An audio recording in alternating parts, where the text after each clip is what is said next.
Olá, meu amigo, minha amiga, como você está? Você tem se perguntado por que está acontecendo tantas desgraças? Por que muitos não estão mais se amando como antes?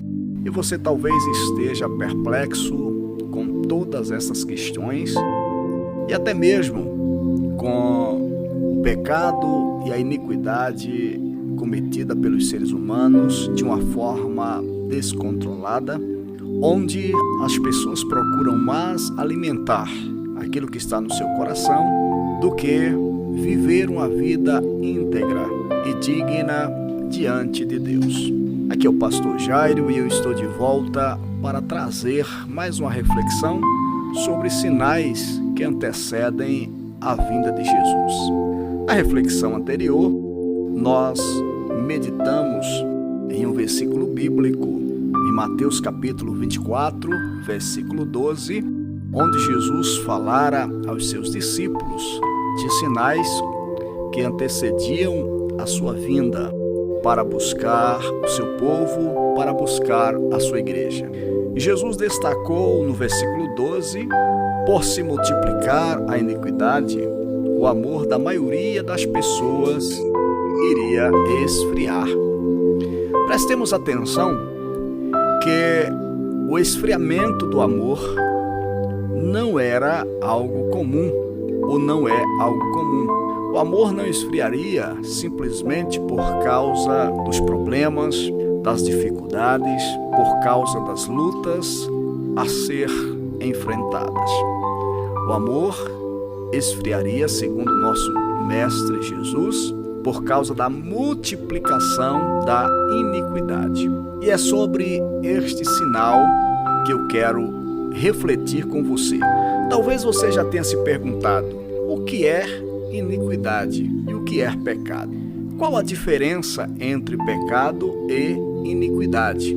Praticamente, aos olhos de muitas pessoas, não existem muita diferença, pois são palavras sinônimas.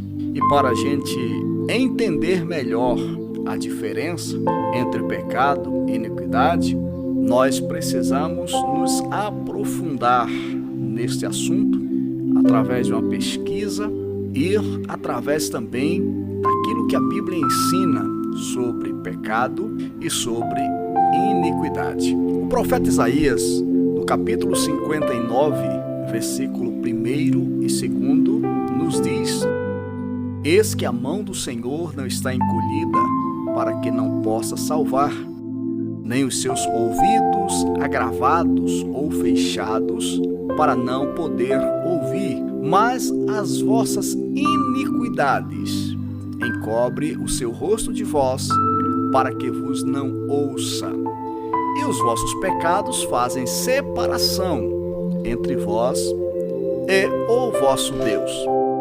Então notemos que há uma diferença entre o pecado e a iniquidade.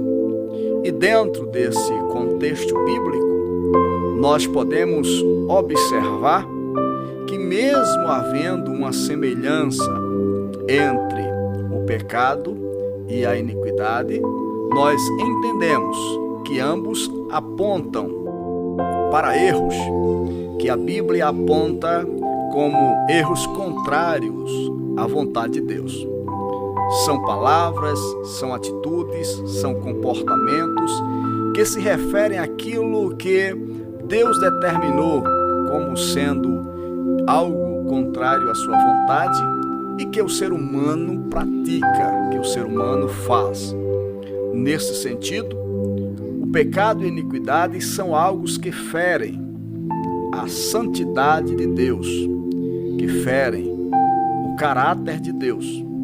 A diferença, porém, está em uma simples questão: é que o pecado é um deslize cometido. Quando nós falamos em uma linguagem mais aberta, em uma linguagem mais popular, nós falamos que o pecado é aquele pisar na bola. Você não queria pecar, você não queria praticar algo errado e de repente, sem intenção, você cometeu um erro, mas você volta atrás, você conserta e você corrige, porque você fez algo inconscientemente. Só que a iniquidade é aquele pecado deliberadamente praticado propositalmente. É a pessoa que tem intenção de praticar, intenção de fazer. Por exemplo, no contexto jurídico, nós temos pessoas que sabem que é errado praticar algumas coisas e o faz deliberadamente. Esta pessoa faz, gosta de fazer e se acostuma a fazer. Conscientemente ela está agindo ilegalmente e sabe que está fazendo. Então, a multiplicação da iniquidade, daquele fazer, daquele praticar, daquele agir conscientemente, sabendo que não deveria fazer.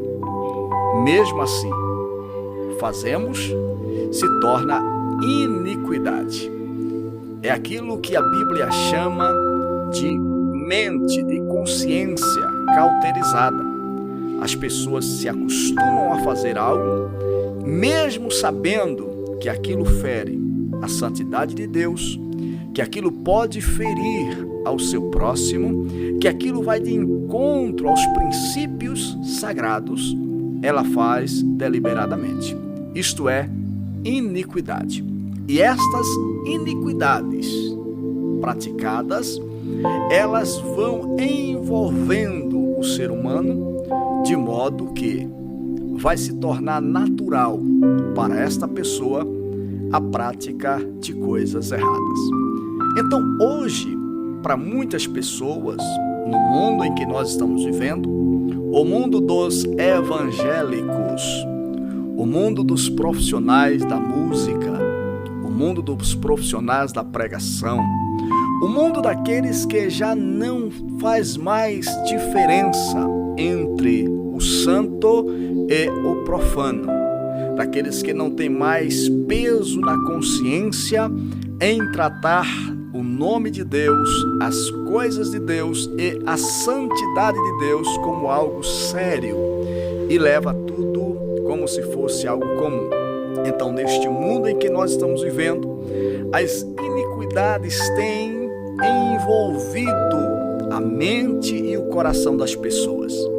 E elas sabem o que é certo e o que é errado.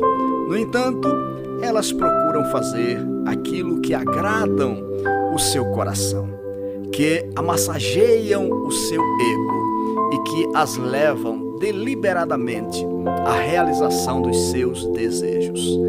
Por esta razão, o apóstolo João, na sua primeira carta, no capítulo 3 e versículo 9, ele diz que aquele que é nascido de Deus não vive na prática do pecado, pois o que permanece nele é a divina semente. Ora, esse não pode viver no pecado, porque é nascido de Deus. Então, muitas vezes, as pessoas estão na religião, mas não são nascidas de Deus. Então, elas vivem na prática do pecado. Aquilo que Jesus falou que seria a causa do amor esfriar. A iniquidade, o pecado praticado deliberadamente, o pecado praticado sequencialmente e às vezes, pasme, você que está me ouvindo, você que está assistindo este vídeo e você que posteriormente irá assistir, pasme, muitos praticam coisas tão corriqueiras que para eles a santidade e o profano não faz mais diferença. Então, o mentir, o enganar, o fofocar, o julgar o próximo e tantas outras iniquidades estão sendo praticadas por pessoas que pensam até que estão servindo a Deus ou que estão em Deus. Mas é bem verdade, como diz o apóstolo João, que aqueles que nasceram de Deus não vivem na prática habitual dos pecados, pois isto o tornaria iníquo, e os iníquos, aqueles que praticam e que vivem na iniquidade, segundo o profeta Isaías, estão separados de Deus, estão afastados de Deus. A santidade de Deus é coberta para essas pessoas. E Jesus diz que isto esfria, isto apaga, isto destrói o amor de Deus no coração das pessoas. Que Deus te abençoe e que você possa, em nome de Jesus, à luz da Bíblia Sagrada, que é lâmpada para os nossos pés e luz para os nossos caminhos, perceber aquilo que afeta a santidade de Deus e você mesmo, que eu mesmo, que nós possamos nos corrigir e nos aproximar de Deus com coração santo, com coração puro, para que possamos desfrutar da graça, da misericórdia e do grande amor de Deus e que possamos estar preparados para o grande dia do arrebatamento da igreja, que em breve está para acontecer. Deus te abençoe, Deus abençoe a tua casa, Deus abençoe a tua família. Um forte abraço e até o próximo